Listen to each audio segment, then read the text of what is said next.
안녕하세요. 정보검색 전문가 커넥티드 유입니다. 오랜만에 유튜브 영상을 촬영을 하게 되었습니다. 저희가 그동안 어, 정기 강좌를 자체적으로 준비를 하느라 영상을 많이 찍지 못했는데요. 지난주에 정기 강좌가 잘 마무리가 되어서 오늘부터 다시 영상을 찍을 수 있게 되었습니다. 그래서 좋은 컨텐츠로 많이 찾아뵐 테니 많은 관심 부탁드리겠습니다. 오늘은 저희가 정기 강좌 진행을 할 때도 영상으로 찍어 달라고 요청을 많이 하셨던 분 중에 하나인데요. 임상 진료 지침과 체계적 문헌 고찰에서 핵심 질문을 선정하는 팁에 대한 부분입니다. 사실 이 부분이 정답이 이렇게 딱 정해져 있지는 않습니다. 그래서 저도 그동안 제가 선행 연구 자료 검색을 진행을 하면서 연구자분들하고 많이 나누었던 얘기, 그다음에 제가 생각했던 노하우, 경험 팁 같은 부분이니까 이 부분 참고해서 그냥 편하게 봐 주셔도 좋을 것 같습니다. 임상 진료 지침이나 체계적 문헌 고찰에서의 선행 연구 자료 검색의 80%는 핵심 질문 선정에 있다고 감히 말씀드릴 수가 있습니다. 혹자는 그럼 이렇게 말씀을 하세요. "그냥 검색은 검색식만 짜서 검색을 하면 되지 핵심 질문 선정과 무슨 연관이 있느냐?"라고 문의하시는 분들도 많으신데요. 핵심 질문을 어떻게 선정을 하느냐에 따라서 선행 연구 자료 검색의 결과가 방향이 바뀌기 때문에 이 핵심 질문을 잘 선정을 하시게 되면 검색도 잘 진행이 되게 됩니다. 그래서 핵심 질문을 선정하는 단계도 조금 구체화해서 말씀드리고자 하는데요. 체계적 문헌 고찰이나 임상 진료 지침의 직접 개발, 드노보 방식을 선택해서 개발을 하신다면 먼저 여러분들의 머릿속이나 연구 프로토콜 계획서에 핵심 질문 초안이 설정되어 있을 거예요. 이 부분을 모든 구성원들의 토론을 통해서 핵심 질문 구체화 작업을 진행을 해 주셔야 됩니다. 이 핵심 질문을 구체화하는 부분에 대해서는 제가 기존에 영상을 만들어 놓은 것이 있으니 우측 상단을 확인하면서 참고하시기 바라겠습니다. 핵심 질문을 구체화를 하면 바로 검색이 진행이 되면 되지 않느냐라고 말씀을 하시는데 그렇지 않습니다. 이 구체화 후에 선행 연구 자료 검색을 진행을 하면서 사전 검색을 진행을 하면서 계속 리뷰를 하면서 핵심 질문을 수정해 주셔야 됩니다. 왜 선행 연구 자료 검색, 사전 검색을 통해서 이 과정을 겪어야 되느냐라고 말씀을 하신다면 일단 핵심 질문을 방향을 잡아 놓고 구체화를 하였지만 실질적으로 거기서 검색어를 짜서 검색을 한 결과가 이 핵심 질문에서 내가 기대한 바와 다른 방향의 문헌이 나올 수 있고요. 두 번째로는 문헌이 너무 적을 수도 있고 세 번째로는 문헌이 너무 많을 수도 있습니다. 문헌이 적게 되면 연구가 어렵고 문헌이 많게 돼도 연구가 어렵습니다. 그래서 이 사전 검색, 선행 연구 자료 검색 과정을 거치면서 핵심 질문을 구체화하는 과정을 다시 조금씩 수정해야 되는 작업들이 반드시 필요하고요.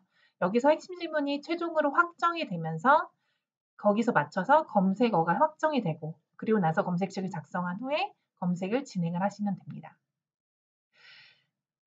임상진료 지침에서 드노보 방식이 아니라 수용 계작이나 하이브리드 방식을 진행을 하시는 경우에는 여기서 앞에 먼저 선행되어야 되는 부분들이 있죠. 그거는 바로 기존의 가이드라인 검색하는 부분인데요. 수용 계작이나 하이브리드 같은 경우는 기존에 만들어낸 지침에서 핵심 질문을 발췌를 해서 그걸 업데이트하는 부분이기 때문에 기존의 가이드라인 검색도 반드시 선행되어야 됩니다. 그래서 기존 가이드라인 검색을 하고 그 가이드라인을 리뷰하고 여기서 발췌한 핵심 질문의 초안을 설정하고 모든 구성원들의 토론을 거쳐서 핵심 질문을 구체화하거나 업데이트하고 선행 연구 자료 검색, 사전 검색 과정을 거쳐서 핵심 질문을 확정을 하고 검색식을 만들어서 검색을 진행을 하시면 됩니다. 여기서 기존 가이드라인 검색 어떻게 하느냐 질문 많이 주시는데요. 펀메드처럼 모든 가이드라인을 이렇게 한 곳에 딱 모아 놓은 사이트는 없습니다. 그래서 주제와 관련된 가이드라인 사이트를 다 찾으셔야 되고 그 각각 가이드라인별 특성을 파악한 후에 검색을 진행을 하셔야 되는데요. 저희도 수용 계작 방식으로 이제 선행 연구 자료 검색을 의뢰를 받게 되면 그 주제에 맞는 가이드라인을 이런 식으로 선정을 해서 여기 맞춰서 각각 사이트별로 검색을 하게 됩니다. 참고를 하시면 좋을 것 같습니다. 자, 그러면 제가 그동안 많이 받았던 질문 위주로 Q&A 형식으로 한번 좀 말씀드려 볼게요. 자, 체계적 문헌 고찰이나 메타 분석 연구를 처음인데 이런 연구를 해보고 싶은데 도대체 뭐부터 시작해야 하나요? 라는 질문을 많이 주십니다. 그러면 여러분들께서, 연구자분들께서 연구하고 싶은 주제에 대한 핵심 질문을 일단 먼저 만들어 보세요. 그리고 간략하게 검색을 하면서 아래 내용을 한번 체크해 보시는 거예요. 내가 생각한 연구 주제와 동일한 연구의 체계적 문헌 고찰이 있는가? 있다면 연구 주제를 바꿔야겠죠. 문헌 수는 충분한가? 혹은 너무 넘치지 않나? 너무 넘치거나 너무 적다면 연구가 진행이 안 될 수가 있습니다. 그래서 핵심 질문을 수정해야 되겠죠. 또는 내가 참고할 만한 레퍼런스는 무엇이 있는가? 이 참고할 만한 레퍼런스가 우리가 연구의 방향성을 결정하거나 검색어를 선정하는데 굉장히 유용하게 작용을 하게 되기 때문에 그 참고할 만한 레퍼런스를 잘 찾아보시는 게 많이 도움이 되실 거예요. 요 세 가지 부분을 체크를 하면서 만들어 보시면서 처음 시작을 진행을 하시면 좋을 것 같습니다. 이런 질문도 많이 주세요. 핵심 질문은 몇 개를 선정해야 되나요? 라고 질문을 많이 하시는데요. 뭐 정해진 것은 없습니다. 근데 제가 한 가지 말씀드리고 싶은 것은 체계적 문헌 고찰이나 메타 분석, 개인 연구로 하신다면 하나의 논문에 하나의 핵심 질문을 선정하시는 걸 권장해 드립니다. 물론 때에 따라서 하나의 논문에 여러 개의 핵심 질문인 경우 있고 그 각각의 핵심 질문이 패러그래프별로 나눠질 수는 있어요. 그럼 논문이 길어지기도 하고요. 그런 경우가 있긴 한데 다만 여러 개의 핵심 질문이더라도 여러 개의 패러그래프로 여러 개의 핵심 질문에 대한 연구를 진행했더라도 각각의 핵심 질문에 따른 각각의 검색 세트, 각각의 연구 결과는 나눠지기 때문에 한 주제에 따른 하나의 검색 세트 이렇게 해서 생각하시면 좋을 것 같습니다. 그래서 체계적 문헌 고찰을 처음 진행하신다면 한 개의 핵심 질문으로 선정하고 연구를 진행하시는 게 아마 도움이 많이 되실 것 같고요. 임상진료 지침은 연구 주제나 개발 기간마다 매우 상이합니다. 그래서 이거는 정해진 건 없고 어떤 학회에서 어떤 주제로 지침을 개발하느냐에 따라서 많이 차이가 나는 것 같아요.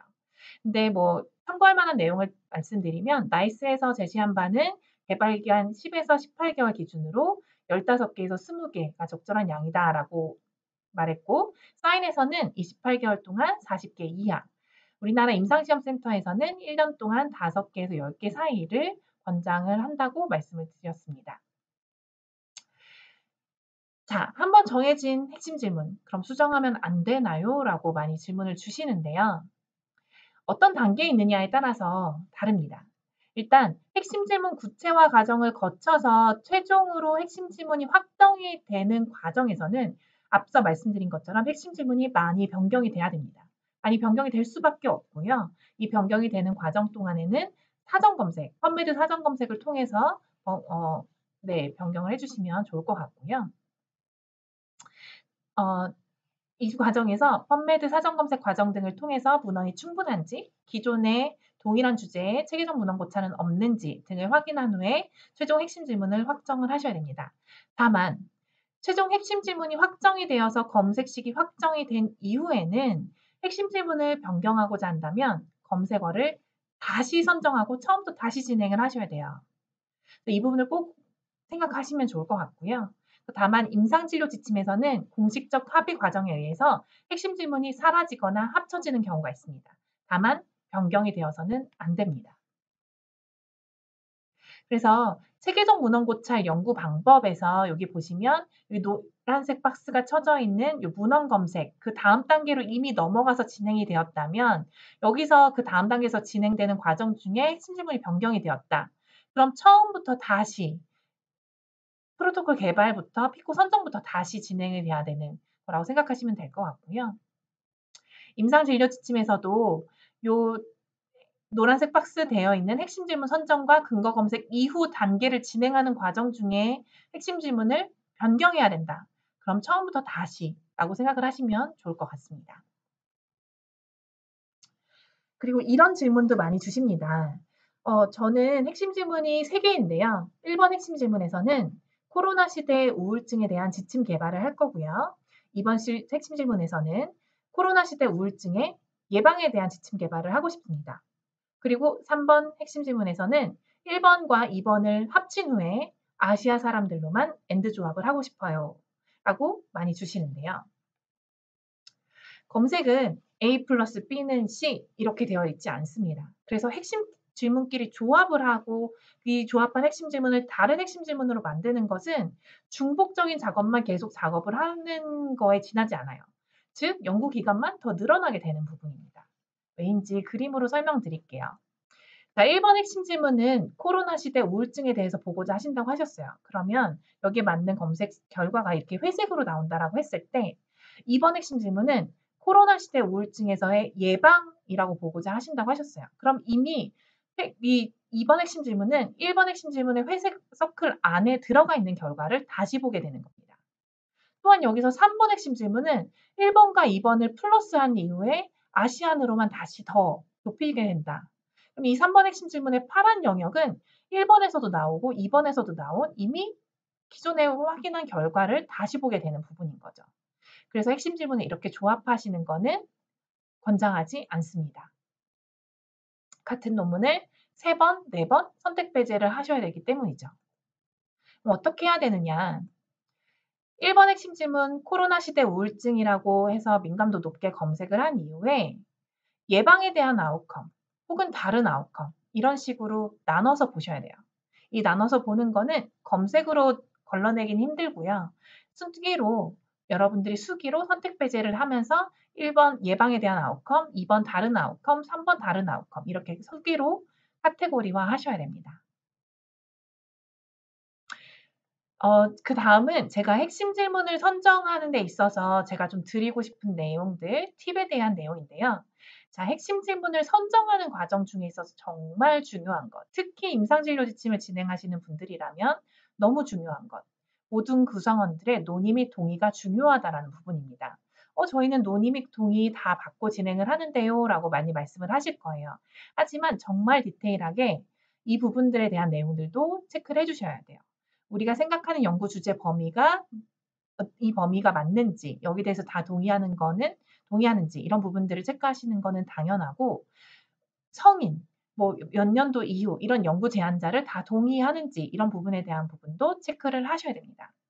또한 더 나아가서는 핵심 질문의 범위를 다 동의하는지 한번 논의를 하셔야 되고 핵심 질문 안에 표현된 단어들을 다 동일한 개념으로 생각하는지 모두 동의하는지 이런 부분들도 잘 생각을 하셔야 됩니다. 때에 따라서 이미 문헌 검색이 다 되고 문헌 선택까지 다 되었는데 생각했던 단어, 핵심 질문 안에 표현된 단어의 개념을 서로 다르게 생각했기 때문에 다시 검색에 진행하게 되는 경우도 있었습니다. 그래서 이런 부분들도 한번 논의와 동의를 거치시는 게 중요하고요. 검색어 전부.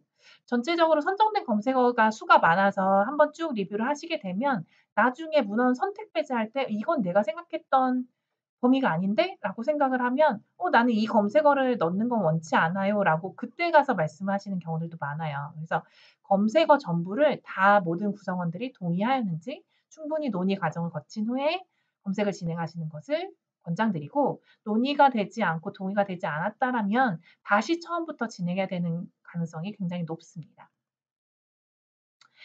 그다음에 핵심 질문을 도대체 어떻게 만들어야 되는지 모르겠어요. 좋은 핵심 질문은 뭔지도 모르겠어요. 뭐 피코를 넣어서 만들라고 하는데 너무 어려워요라고 말씀을 많이 하세요. 그럴 때마다 제가 드리는 말씀은 핵심 질문을 하나의 문장으로 쓸 수 있는지 한번 해 보세요. 하나의 문장으로 쓰여진다면 검색이 가능한 좋은 핵심 질문이고요. 그렇지 않다면 조금 구체화나 범위를 더 조정해야 되는 핵심 질문이다라고 말씀드릴 수가 있습니다. 간혹 저희가 연구자랑 얘기를 하게 되면 핵심 질문을 굉장히 간단하게 적어 주셨는데 전화나 뭐 회의로 핵심 질문에 대한 내용을 굉장히 장황하고 길게 설명하시는 분들이 계세요. 예를 들면 "저는 병원 종사자에 관한 연구를 할 건데요. 여기에 포함되는 병원 종사자란 뭐 의사, 약사, 간호사 당연히 포함되고요. 행정직 사람들도 넣는 게 좋을 것 같아요. 근데 계약직은 어떻게 하죠? 아, 영양사도 포함해 볼까요? 그다음에 뭐 조무사도 한번 포함하는 건 어떻게 생각하세요?" 이렇게 핵심 질문이 하나의 문장으로 선정이 안 된 거죠. 범위가 아직 생각하시는 그 병원 종사자라는 범위가 접혀지거나 구체화되지 않은 단계인 거죠. 그러면 이 부분에 대한 범위를 어떻게 하실지 조금 더 고민을 해 보시고 나서 핵심 지문 확정을 하는 게 필요할 것 같고요. 또 하나는 이런 경우도 있습니다. 저 이번 연구에서는 업무 능력에 대해서 연구할 건데요. 업무 능력은 AA를 잘하고 BC 경험이 있고 뭐 CD에 대한 내용들을 포괄하면 좋을 것 같아요. 라고 말씀을 하시는데 그럼 이게 AA만 보실 건지 BC를 보실 건지 CD를 보실 것인지 AA, BC, CD가 서로 다 연관되어 있는 어떤 상위 개념이 있는지 이런 부분에 대한 거를 좀 더 고민하신 후에 핵심 질문을 만들어야 되는 과정들이 반드시 필요하죠. 그 핵심 질문이 하나의 문장으로 표현될 수 있는지 표현됐다면 너무 좋은 핵심 질문이고 표현되지 않았다면 조금 더 고민을 해 보셔야 되는 핵심 질문이다라고 생각하시는 게 좋을 것 같습니다. 그리고 하나의 핵심 질문에 모든 범위를 포함하는 것을 권장하지 않습니다. 놀라시겠지만 정말 이렇게 연구를 진행하고자 하시는 분들도 많으세요. "저 코로나19에 관한 연구를 하려고 합니다." 이렇게. 근데 이거는 그럼 코로나19의 뭐 팬데믹 형상에 대해서 연구를 하고자 하시는 건지 치료법에 대해서 연구를 하고자 하시는 건지 없어요. 그래서 제가 그걸 이제 구체화를 하셔야 된다고 말씀을 드리면 저는 이번에 코로나19에 대한 모든 연구를 진행을 하고 그거에 대한 이제 수기로 카테고리화하면서 이번엔 요 부분, 다음번에 이 부분, 다음번에 이 부분 이렇게 보려고 해요. 혹은 코로나19라는 부분들이 혹은 이 단어가 이 현상에서 어떤 정의를 가지고 있는지 정의를 내려보려고 합니다라고 말씀을 하시는데요. 검색에서 한꺼번에 모든 범위를 포함을 하게 되면 일단 검색 결과 숫자에서 너무 깜짝 놀라실 수가 있습니다. 그리고 이후 연구가 진행이 너무 어려운 경우가 있고 몇 년씩 걸리시는 경우가 있을 수도 있어요. 왜 그러냐면 코로나19 코비드-19이라고 제가 검색을 하더라도 펀메드에서 지금 보시면 10만 5천 건, 구글 스칼라에서 검색을 하게 되면 380만 건, 제가 리스 국내 학술 논문에서 검색을 하게 되더라도 2만 3천 건. 그럼 현존하는 논문 코비드-19 관련해서 현존하는 논문은 이미 몇십만 건인 거죠. 때에 따라서 몇백만 건이 될 수도 있습니다. 이거를 다 모든 문헌을 다 리뷰한다는 건 현실적이지 않죠. 그래서 범위를 좁히시고 욕심을 조금 내려놓으셔서 '이번엔 요 부분만 해 봐야지.'라고 하시는 게 더 효과적일 수 있습니다. 근데 이렇게 범위를 나누라고 하게 되면 어떻게 나눠요?"라고 "우리 저는 이것도 보고 싶고 이것도 보고 싶고 이렇게 해야 될 것 같은데 어떻게 해야 되죠?"라고 많이 말씀을 하시는데요. 그때마다 제가 "핵심 질문을 나누는 것을 두려워하지 마시라."라고 많이 말씀을 드립니다. 어떤 굉장히 브로드한 핵심 질문이 있었다면 잘못된 핵심 질문이 절대 아니에요. 구체화가 필요하고 나누는 과정이 필요한 핵심 질문일 뿐입니다. 그 브로드한 핵심 질문을 핵심 질문 1, 2, 3, 4 이렇게 나눠 보시는 거예요. 이 1, 2, 3, 4로 나누고 나면 이번에는 구체화된 핵심 질문 1에 대한 연구만 해 봐야지. 내년에 핵심 질문 2에 대한 연구를 해 봐야지. 이렇게 계획을 세우실 수도 있습니다. 구체화된 핵심 질문 1에 대해서 계획을 세우셨다면 요 연구만 이번 달에 올해 진행을 하신다라고 하시게 되면 거기에 맞는 검색식 세트만 1 번으로 만드시면 되고 내년에 진행하실 핵심 질문 2 번에 대한 거는 다른 검색식 세트 2 번을 만드시면 됩니다. 그래서 핵심 질문 나누는 것을 어렵게 생각하지 않으셨으면 좋겠습니다. 네, 지금까지 체계적 문헌 고찰이나 임상 진료 지침에서 핵심 질문을 선정하는 팁에 대해서 말씀을 드렸습니다. 그래서 핵심 질문을 어떻게 설정을 해야 되느냐, 좋은 핵심 질문은 무엇이냐라고 질문을 많이 주시는데 사실상 정해진 답은 없습니다. 하지만 제가 그동안 경험을 하면서 저한테 쌓였던 노하우나 연구자분들에게 많이 전달해 드렸던 내용 위주로 많이 말씀을 드렸으니 참고해 주시면 좋을 것 같고요. 저한테 의뢰하시는 분들이 의학 관련된 연구자가 많기 때문에 제가 의학 관련된 얘기로 많이 말씀을 드렸는데 다른 주제 분야의 메타 분석이나 임상진료 지침을 진행을 하시는 경우, 뭐 지침 개발을 하시는 경우의 연구자더라도 핵심 질문 선정이 필요하시다면 오늘 영상이 아마 많이 도움이 되실 거라고 생각이 됩니다. 오늘 영상 관련해서 어떤 궁금하신 내용 있으시면 댓글로 남겨주시고 오늘 영상이 도움이 되었다면 좋아요와 구독, 알림 설정까지 꼭 부탁드리도록 하겠습니다. 감사합니다.